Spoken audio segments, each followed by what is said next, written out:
Hello and welcome to Living in the Light. I hope you had a great weekend. I did. I kind of enjoyed myself. I got some stuff done, and if you are if you were paying attention to my posts, you would have seen the picture um, of the Indian pudding I made. I was so stunned. It was so easy, and it's pretty healthy and not sweet, but not too sweet, and delicious. You add a little dollop of whipped cream on top, and you really got something going there. And but it was wonderful. I kept saying to myself, why did it take me so long? I want to thank Kathy for sending me a link to how to figure out the too low FPS rate, and I read it and it was so far over my head. I may try to take a look at it and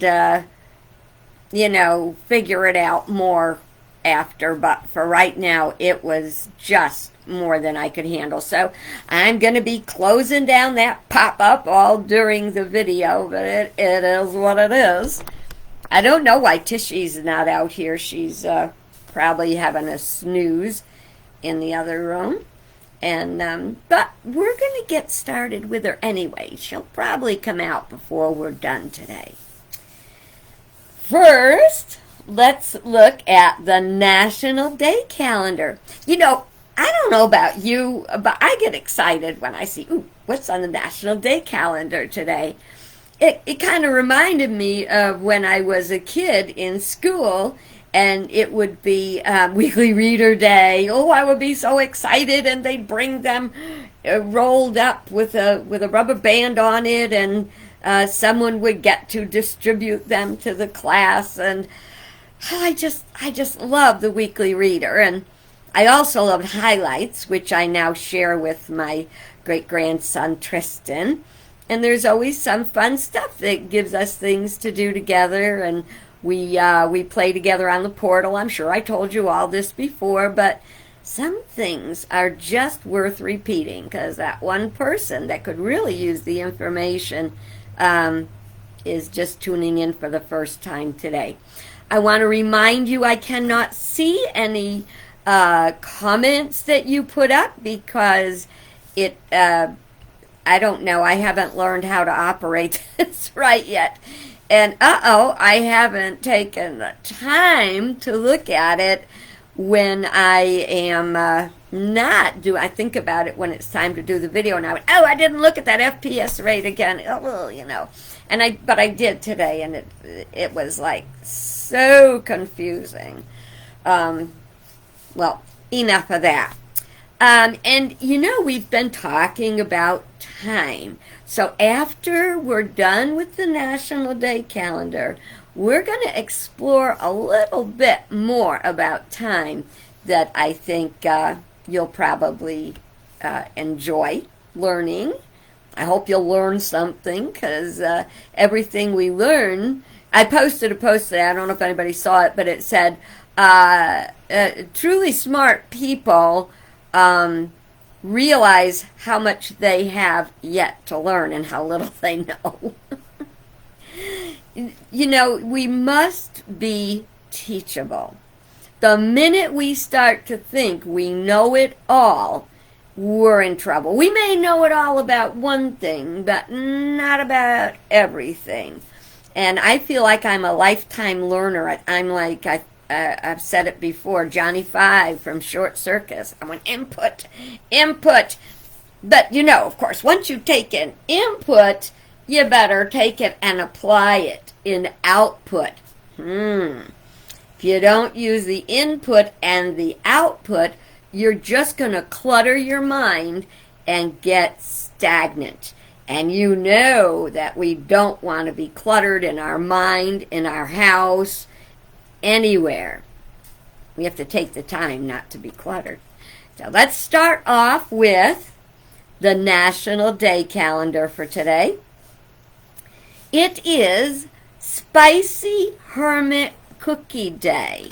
Now, you probably, if you are under 50, you probably never even had a spicy hermit cookie. And that's kind of sad because they are pretty tasty.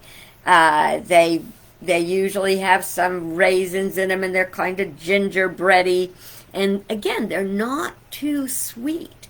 See, over the years, what's happened is everything has gotten sweeter and sweeter and higher and higher calorie wise and less healthy. Now those spicy hermit cookies, they had some fiber to them.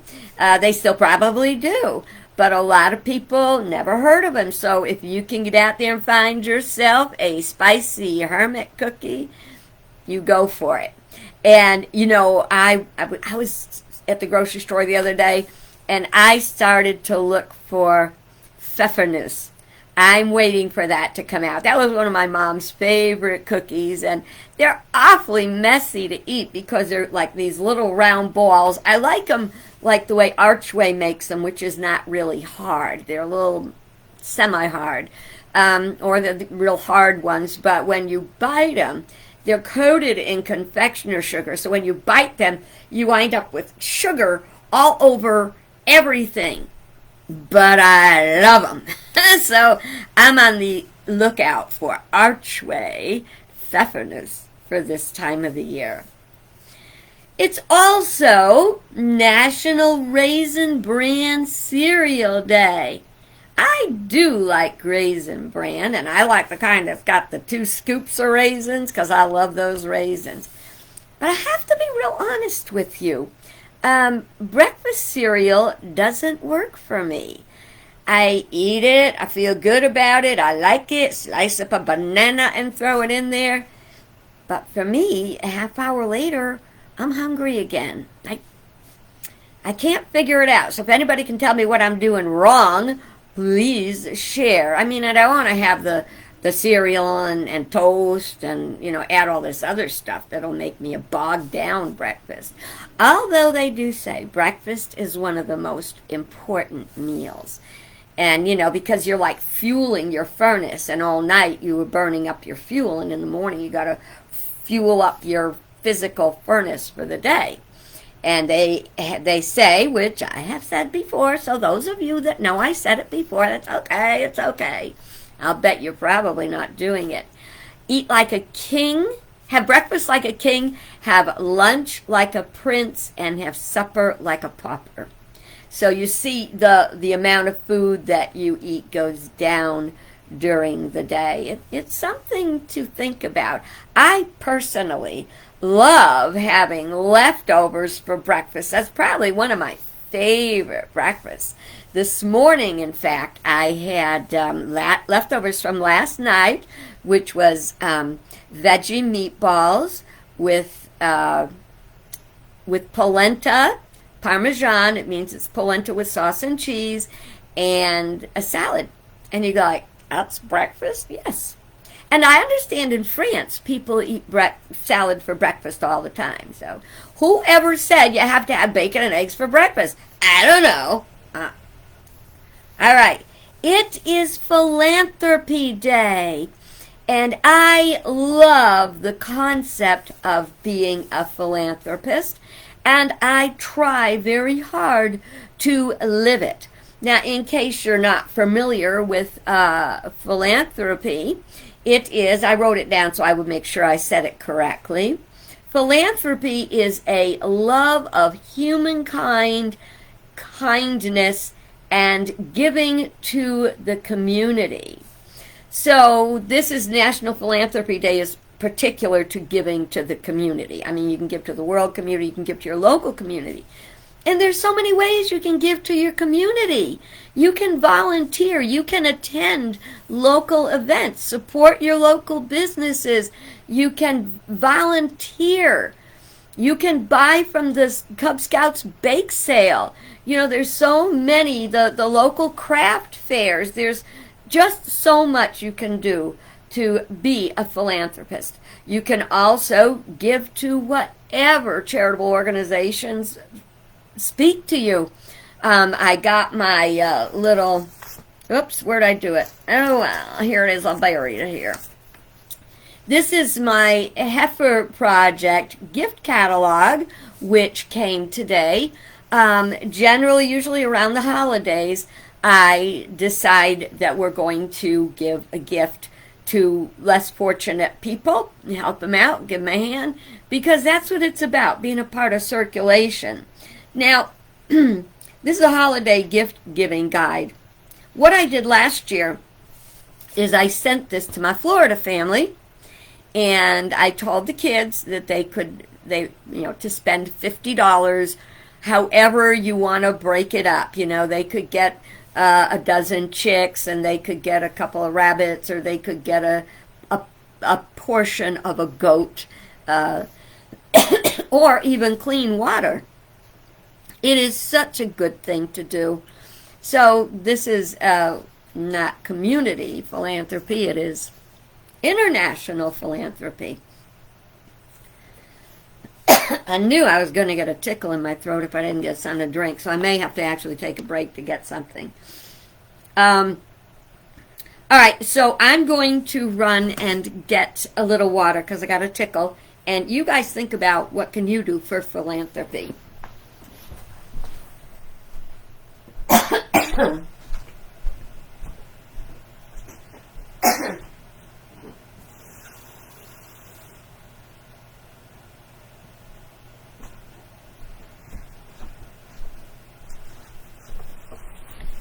Alrighty, there we go. Much better. Okay, what other days is it? It is clean out the refrigerator day. But I actually did do that. For the past few days I've been doing it. And I have been eating and eating the things that I had a little bit of this and a little bit of that left in there. And I felt bad about some things I had to throw away. When I have to throw food away, I call it vermin feast, knowing that when it gets to the dump, there's going to be people there like little people, animals, rats, vermin, mice, whatever, raccoons. Look what I found! I found this wrinkly apple. Oh, and they'll think it's the greatest treat. I have to think of it that way because just thinking about waste. I mean, if you throw, food in the garbage can, you're throwing away money. You paid for that food. So that's another way to think about being as up on top of things as possible. You don't want to be like George Carlin said, you open the container, could be peaches, could be bologna. A little green stuff on it. Yeah, I know. All right, so clean out your refrigerator and make sure that what comes into it is healthy. It is Bundt Day, which in Bundt cakes are those ones that are kind of bumpy all around the edges, and you really can't frost them, but you can put like a glaze on them and stuff like that. And I read that it was almost, they were going to cancel it. The company that made them was going to, just get rid of it as a product. And then, I don't know if it was Oprah or some cooking show or something talked about a Bundt cake. Oh, I know. Pillsbury Bake Off. The lady had, it was called a Tunnel of Fudge Cake. And I remember that year. Well, all of a sudden, everybody wanted to make a Bundt cake. And that's how we used to make our pistachio cake, was usually made in a Bundt pan. I don't have one anymore. And I don't have any problem with my cakes, but that is a good idea. But what I really used to do with my Bundt pan was make doll cakes for my daughter. That would be, her birthday would be a doll, and I'd take a special doll and you put it in the middle, fill it with frosting, stick in the doll, and then decorate the cake all around it. Okay, I'm going to do a little confession for you today. This really happened many, many, many, many, many, many, many years ago. I made a doll cake for one of my special children in my life, and I was delivering it. Somebody stopped short in front of me. I slammed on the brakes. The cake fell on the floor, on the floor of the car, and I took it home. I scraped off all the frosting, started over, and delivered a beautiful doll cake. Okay, nobody knows who it was, and I have confessed it. And there was nothing bad left on that cake when I scraped off all the frosting. Believe me. You know what they say? You gotta eat a peck of dirt before you die. Okay. Oh, and I always, when I think of a bundt cake, I think of the movie My Big Fat Greek Wedding, where the groom's kind of a prissy, stuffy family goes to a picnic at the Greek bride's house, and everybody's having this really big European style party, and they walk over and she brings this cake, and she said, it's a bundt. It's a bundt cake. It was just so funny. If you haven't seen My Big Fat Greek Wedding, oh my stars, you really need to. Okay, and let's see. Oh, all right. Now it is Recycle America Day.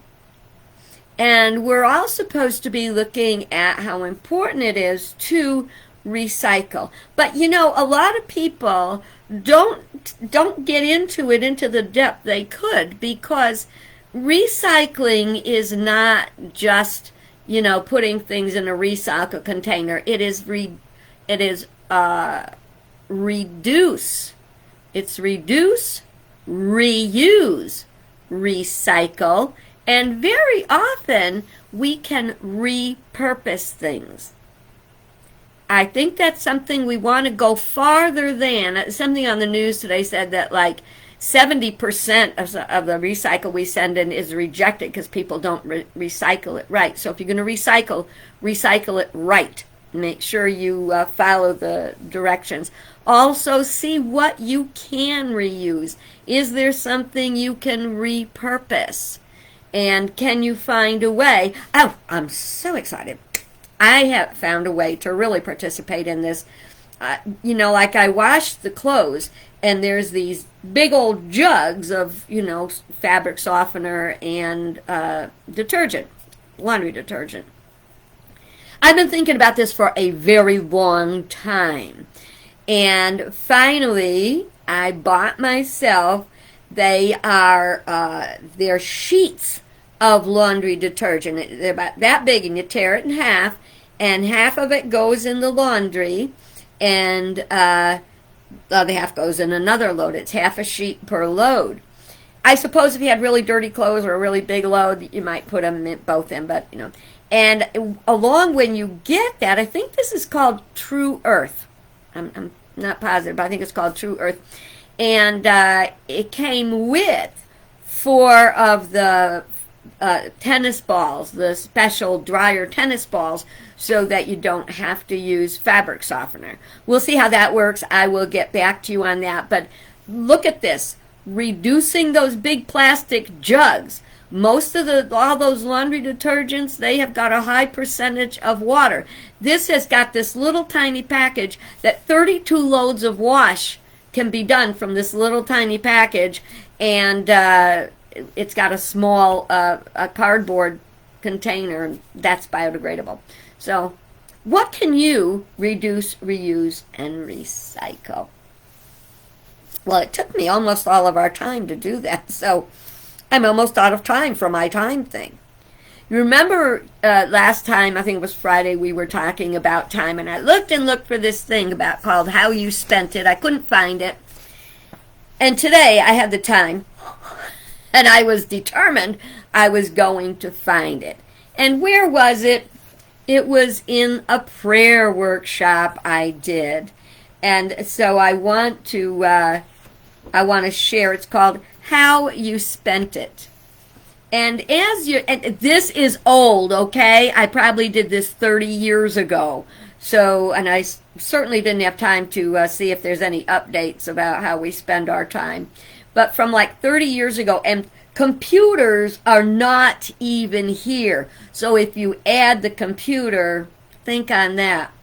So it says, if God granted you 70 years of life, you would spend 24 years sleeping, 14 years working, 8 years in amusement. I guess maybe the computer could slide into a little bit of that. 6 years at the dinner table. Now, sadly, a lot of families don't even eat at the dinner table anymore. They're more likely to eat in front of the TV or whatever. My son Frank, they always sit at the dinner table. And I confess I don't always sit at the dinner table, but I've got nobody to sit with. Tishy doesn't want to sit at the table and watch me eat dinner. Oh well. You would spend 5 years in transportation, 3 years in education. Think about that. All the education we get, it amounts to 3 years if you're considering, every hour of 70 years of life. 3 years reading, and 3 years, see who's coming to join us? It's Tishy. 3 years at the television. So, and then, here's the kicker, okay? If you went to church every Sunday and prayed 5 minutes every morning and night, you would be giving God 5 months of your life. 5 months for 70 years. Now, I'm not on a holy kick or anything like that about what you should do, how you should pray, when you should pray, where you should pray. But if we look at prayer as a positive activity where we can be grounded, we can look for guidance, we can reflect on our life and how we're living it, and gratitude and those kind of things, it's beneficial to us. It's as healthy for us. It's like a good night's sleep. It's like eating the right foods. Prayer and meditation are very healthy. And in our overactive, overstressed out, overscheduled lives, it's this time to reconnect with the universe, with spirit that is losing out. So it is something, to think about. And what I would like to challenge you to is to track a little bit about your time and say, was that time spent the way I would want to spend it? Was it wasted? Or remember that thing, this is the beginning of a new day. Lord has given you this day to use as you will. You can waste it or use it for good. But it's important because you exchanged a day of your life for it. Now, to say that doesn't mean we're already overscheduled. We're already overactive.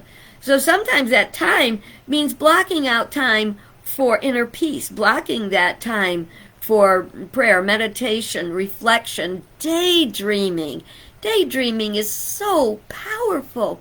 There's a thing where our dreams, a dream is a wish your heart makes. Jiminy Cricket. But it's true in that as our thoughts are like prayers. And there's a song, our thoughts are prayers, and we are always praying. So what we think about is what we manifest. So we have to say, don't you ever say, what was I thinking? Yeah, I sure have.